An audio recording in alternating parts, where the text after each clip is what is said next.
Finally घड़ी में 5 बज चुके हैं और सीए इंटर जनवरी 2026 का दूसरा बड़ा पेपर यानी लॉ अब ऑफिशियली खत्म हो चुका है। सबसे पहले तो एक गहरी सांस लो, क्योंकि चाहे पेपर कैसा भी गया हो, वो 3 घंटे अब वापस नहीं आने वाले। स्टूडेंट्स के जो इनिशियल रिएक्शंस आ रहे हैं, उसके हिसाब से आज का पेपर थोड़ा मिक्स था। कुछ स्टूडेंट्स को एमसीक्यूज थोड़े ट्रिकी लगे, तो कुछ को केस स्टडीज लिखने में टाइम कम पड़ गया।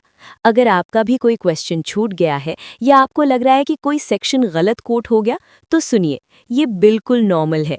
सीए के एग्जाम में 100 मार्क्स का पेपर परफेक्टली अटेम्प्ट करना अपने आप में एक अचीवमेंट होती है। अगर आपने 80 से 90 मार्क्स का भी ढंग से लिखा है, तो आप सेफ जोन में हैं। लेकिन अब सबसे ज़रूरी बात ध्यान से सुनिए, अब आपको क्या नहीं करना है। अभी आप घर जा रहे होंगे या पहुंच चुके होंगे। गलती से भी अपने दोस्तों से कॉल पर ये डिस्कस मत करना कि तूने उस केस लॉ में क्या लिखा या उस एमसीक्यू का सही जवाब क्या था, क्योंकि अगर आपका जवाब मैच नहीं हुआ तो आपका कॉन्फिडेंस गिर जाएगा और इसका सीधा असर आपके अगले पेपर पर पड़ेगा। जो शीट आप एग्जामिनर को दे आए हैं, वो अब बदल नहीं सकती। उस पेपर को अब दिमाग से निकाल फेंकिए। अब हमें बात करनी है आगे की। अगला पेपर है पेपर नंबर 3 यानी टैक्सेशन। और हम सब जानते हैं कि टैक्स का सिलेबस कितना बड़ा है। आपके पास रफली 1.5 दिन बचे हैं। आज शाम का वक्त बहुत क्रूशियल है।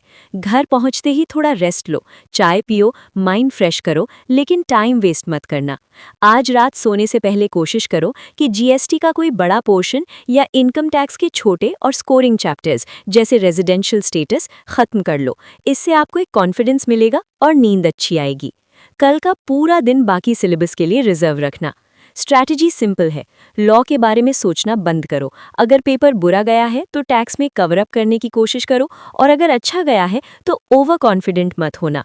सीए इंटर माइंडसेट का गेम है। जो स्टूडेंट पिछले पेपर का बोझ लेकर अगले पेपर में जाता है, वही फंसता है। अपने आप पर भरोसा रखो, उठो, फ्रेश हो जाओ और टैक्स की किताबें खोल लो। अगला निशाना टैक्स है और उसमें हमें फोड़ना है। All the very best.